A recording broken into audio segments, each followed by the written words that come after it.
Wysteria, energy, twister.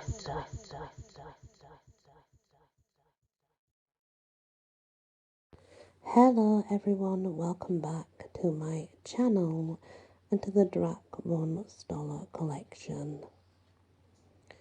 So, this one's called Worley Manor. Johnny always liked to go exploring in old abandoned homes. Johnny especially wanted to explore on stormy days because it gave the old house the eerie feeling. There was only one place Johnny dared not investigate. That place was Worley Manor, because, as legend has it, there's supposed to be buried treasure in the family crypt, and no one has been able to dig it up and be alive to tell the tale. After Johnny's adventure in the abandoned houses, he would like to tell tall tales to his classmates about his daring escapes and how scary they were.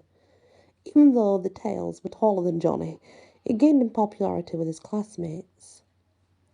Johnny's tales were about to run out because his classmates were starting to doubt his tales were true. Johnny's tales were about to be put to the test by his classmate. Just as class was over, one of Johnny's classmates blocked Johnny at the door from leaving and asked Johnny to meet him after school at the football field with some of the others. They want to hear his latest tale. Johnny was so excited and told him he would be there, and this will be a tale they won't ever forget. The boy was laughing under his breath, saying, "I'm sure it'll be your best." The boy told Johnny he thought the story would be even creepier if it were told at a dark place around a campfire in the dark. Johnny noted, "That does sound even better. I'll be ready." Johnny had no idea it was all a setup, and he was about to be the laughing stock of the school. Johnny showed up as planned, of course. The fire was burning, his classmates were standing around the fire, anticipating the next big story. Johnny was about midway into the story when his classmates started telling him the stories were all made up, and they had proof because they had secretly videotaped his last visit to an old abandoned house where Johnny told off on himself how he made up all the stories. Johnny just froze and felt so ashamed and knew they wouldn't want anything to do with him after that. But his classmates said, "Johnny, if you're going to regain your popularity with us, you must stay the night and dig up the treasure at Worley Manor and bring it to school to show proof.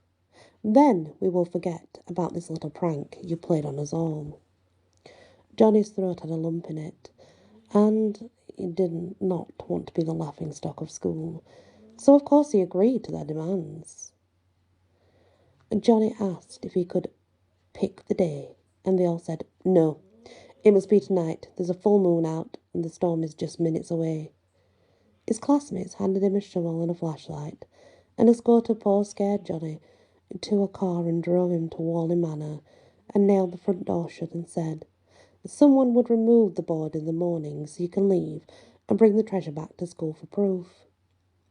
Even though Johnny was scared out of his wits, he knew there was no turning back. Johnny entered the front door to Worley Manor, and as he turned around to run towards the door, it slammed shut. He used all the force he had to open the door, but the door was locked and nailed shut, and all he heard was the pounding of the nails that were being driven into the board, holding Johnny in so he couldn't escape the terror that he was about to face. Johnny said, "The sooner I can get down to the family crib and dig up that treasure, the sooner I can get the hell out of this spooky manor." Johnny proceeded down the hallway, shaking like a leaf with his flashlight shining on everything in sight. Johnny took a deep breath and laughed at himself, saying, "All the spooky houses I investigated, they were not haunted, so why should this one be? There's probably no buried treasure down in this so-called family crypt. This is perhaps a made-up story to scare me, just like I did with mine. There's no buried treasure." As Johnny approached the door that leads to the family crypt, he started hearing voices calling to him to the vault. Johnny said one of the classmates probably planted a tape recorder with voices on it to scare the daylights out of me.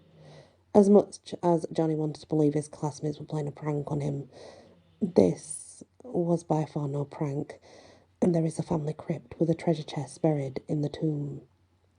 The voices were calling Johnny to come down and dig up the treasure, saying, "It's yours, all yours." Johnny opened the door and slowly walked down the stairs to the family crypt with his shovel and flashlight. Johnny couldn't believe how good of a job the voices sounded on tape, and how well of a job they did on designing family crypt. Everything from this point on looked so real. Johnny stopped in his tracks and wiped his eyes in disbelief. But something profound inside of him was telling him this is not staged. Johnny shined his flashlight on the walls and the ceiling in hopes of finding a light switch, but there was none. Then Johnny shined his light on the vaults that were in the crypt, read some of the names as he was dusting them off one by one. Count Worley. "This must be some joke," said Johnny. "I've never heard the name Count Worley until now. I bet what's going to happen now is I'll start digging, and right as I'm raising the fake treasure chest out of the ground, all the classmates will jump out and start laughing and tell me that's what you get. That's what you get for making up false stories." Johnny went along thinking that any time this would be over and the joke would be on him. But that would not be the case. Johnny called out some of the names of his classmates, but there was no answer. Johnny pleaded with them to come out. He was ready to apologize to everyone. Still no reply. Johnny shined his flashlight on the ground, searching for buried treasure. Then all of a sudden, a voice told Johnny to dig next to the coffin where Count Worley is sleeping. "When the chest is dug up, you must open the coffin where Count Worley is sleeping, but you must not wake him, or you will die like the rest who dare to unearth the treasure." By this time, Johnny was shaking uncontrollably and sweating profusely. Johnny did as the voice told him, "Dig up the treasure." And he said, "Wow, that was easy." Johnny got up and walked over to the coffin and raised the lid, and a bat flew out, and the smell was of death inside. Johnny shined the flashlight on Count Worley.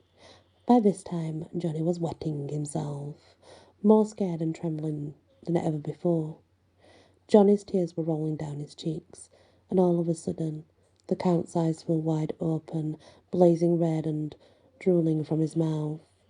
Count Worley rose up in the coffin and said, "Is this what you're looking for?"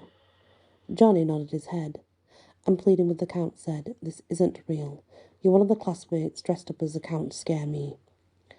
The Count replied, "I don't think so, Johnny. Look into my eyes." Johnny couldn't look away. He gazed into Count Worley's blazing red eyes. The Count stepped out of the coffin and came towards Johnny with his cape wide open, and enclosed Johnny's whole body within his cape, and Johnny's neck slightly bent. Count Worley sunk his teeth into Johnny's jugular vein and drained every drop of blood from his trembling body, as his screams went unnoticed to the outside world. Then Johnny's lifeless body fell to the cold, dusty floor next to the treasure chest, and the Count said, "Poor, poor Johnny. How he tried so hard to get the treasure chest, but I could not let him have it as long as I am on this earth.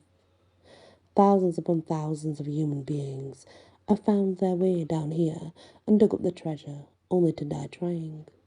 "What a shame," said Count Worley. The Count picked up Johnny's dead body and carried it to the furnace to be burned to a cinder. Then the Count went back to his coffin, ready to be awakened by the next poor soul eager to dig up the Count's treasure. As morning came, the classmates didn't see Johnny at school all day.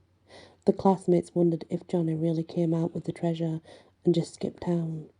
So the classmates got together and drove to Worley Manor to see for themselves if Johnny was still there too scared to come out. They approached the front door and noticed the board was still nailed to the door, and asked the classmate who was supposed to remove the board to check on Johnny. "Why didn't you remove it?" asked one of the classmates. The classmate answered, "I was too scared to come alone." Another student pointed at the chimney and said, "Look, there's smoke coming from the top." No one wanted to go in and see what was burning. Then another student went closer to the chimney and said, "It smells like burning flesh." That's all it took. And all the students took off like a rocket and went home to tell their parents the story that they think something terrible happened to Johnny at Worley Manor. The police were dispatched to Worley Manor to find Johnny. As the police scoured the manor, they found no sign of Johnny anywhere, and deciding the students involved were to be taken into the station for questioning. As the police interrogation went on through the night, every student told the same story, and everyone's alibi checked out. There was no need to hold them at the station any longer, so they're all free to go, pending the investigation. The police did follow up on one student claiming that he smelled burning flesh coming from the chimney. Sure enough, there was some DNA evidence left behind that matched Johnny's DNA, so the police ruled Johnny's death as an accident, so the case was closed. Worley Manor was boarded up and off limits to the public. As long as Worley Manor stands, there will always be a Johnny out there determined to search for the buried treasure and once again succumb to Count Worley. The end. Thank you so much for listening to this Drac Von Stollor tale. I appreciate it.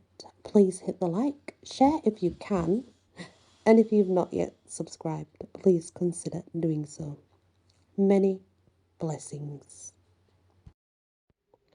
Wysteria. Energy. Twister.